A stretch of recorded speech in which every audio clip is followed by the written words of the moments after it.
intambwe mu gukwega abantu abemerera gusaba indya zimeze nk'uko bazikeneye babyifuza atakivuyemo. Ubunywero bw'ikawa bumwe nabwo buvuga ko bufise ubwoko amajana bw'ikawa butandukanye.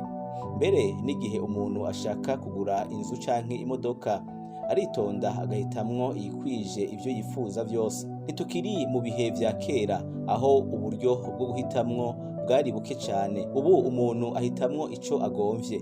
Ushobora kuronka buri kintu cose wifuza biturutse kuvyo ukunda n'ivyo ukeneye. None kubijanye n'idini ukwiriye kujamwo ho umuntu bivuga ko iki? Mbega umuntu ntiyokwihitiramwo idini ataco rimutunga ko agatoke, ataco rimusaba kandi ritagira amategeko y'ivyo umuntu yokora n'ivyo atakora?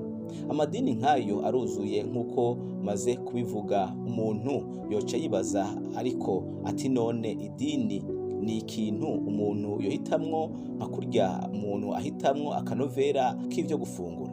Hariho amajwi menshi aduhamagara kugira ngo tuyumvirize. None ni kuki umuntu yorutisha Confucius canke Buddha canke Charles Taze canke Joseph Smith? None inzira zose ntizishikana abantu mu ijuru? None muri rusange amadini yose samwe? Ukuri nuko amadini yose adashikana abantu mu ijuru nkuko amayira yose ataja mu ntara imwe. N'ijuru rya Yesu gusa ririmo ububasha bw'Imana kuko Yesu wenyene yatsinze urupfu. Confucius n'abandi baracari mu mva zabo gushika kuri ano mango, ariko Yesu kubw'ububasha bwiwe yaravuye mu mva inyuma y'imisi 3 apfuye urupfu ruteye ubwoba ku musaraba. Dutegerezwa kumvira umuntu wese yerekana ko afise ububasha ku rupfu. Dukwiye gutega amatwi umuntu nk'uyo. Ivyemezo bishigikira ukuzuka kwa Yesu ni njojo. Hariho abantu barenga amajana 5 b'ivyabona vy'ukuzuka kwa Kristo. Ivyo ni vyabona vyinshi cane. Nta muntu yoshobora kwirengagiza amajwi y'abantu amajana 5. Hariho kandi icemezo c'uko imva ya Yesu igaragara. Abansi ba Yesu bari gushobora guhagarika inkuru zavuga ko Yesu yazutse mu kwerekana umuvyimba wiwe amaze kubora, ariko nta muvyimba bashoboye kwerekana. Mu mva yiwe nta na kimwe carimwo. Mbega boba ari abigishwa ba Yesu bivye umubiri wiwe? Biragoye kwemeza kugira ngo birinde ko ivyo vyoshika. Imva ya Yesu bayicungishije abasoda bafise ibirwanisho vyinshi, kubera yuko tuzi ko benshi mu bakurikira Yesu ba hafi bari bamaze guhunga kubwo gutinya gufatwa.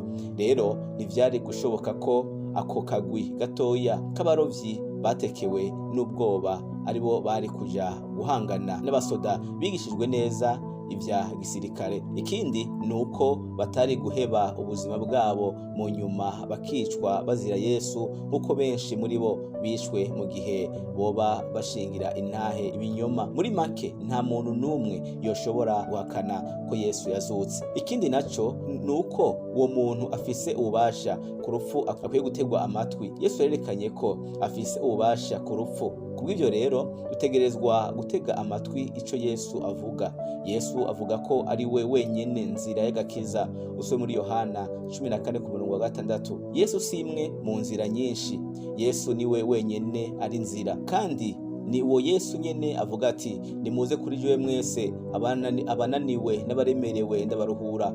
Matayo 11:28. Tumwisigoye cyane kandi ubuzima nabwo ntibworoshe.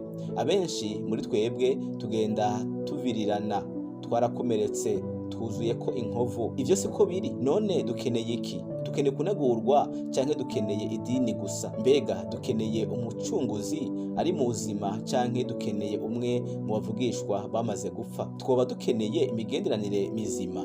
Yesu ni umwe muri benshi dukwiye guhitamwo, ahubwo niwe wenyene dukwiye guhitamwo. Yesu niwe dini y'ukuri. Niwe burondera kubabarirwa ivyaha. Bisoma vyakoze n'intumwa igice ca 10:43. Yesu niwe dini ry'ukuri. Niwe ugomba kugirana n'Imana imigenderanire mizima. Soma Yohana igice 10:10. Yesu niwe dini ry'ukuri. Waburondera aho uzoba ibihe bidashira mu ijuru. Yohana 3:16. shira ukwizera kwawe muri Yesu Kristo nk'umukiza wawe, ntuzigera wicuza namba. Numwizera aguharira ibyaha vyawe, ntazigera aguhemukira. Nuba ugomba kugirana n'Imana imigenderanire myiza, hano hariho isengesho ryoroshe ryo gufasha. Wibuke ko gusenga rino sengesho canke gusenga irindi sengesho atari vyo bigukiza. Igukiza no kwizera ko Kristo ashobora kugukiza ivyaha. Iryo sengesho ni uburyo bwo kugaragariza Imana ukwizera kwawe no kwishimira ko yaguhaye agakiza. Mana, ndazi ko nagucumuyeko kandi ko nkwiye guhanwa, ariko Yesu Kristo yarikoreye igihano nari nkwiye kuronka kugira ngo biciye mu kumwizera nshobore kuronka imbabazi. Ndakwizeye kugira ngo unkize. Ndagushimiye kubw'ubuntu bwawe butangaje, imbabazi zawe, ingabire y'ubugingo budashira. Amen. Urashaka gusangiza abandi kino cirwa cyo kugira j'aime na partage eka na s'abonner kugira ngo benshi bashikirwe na kino cirwa.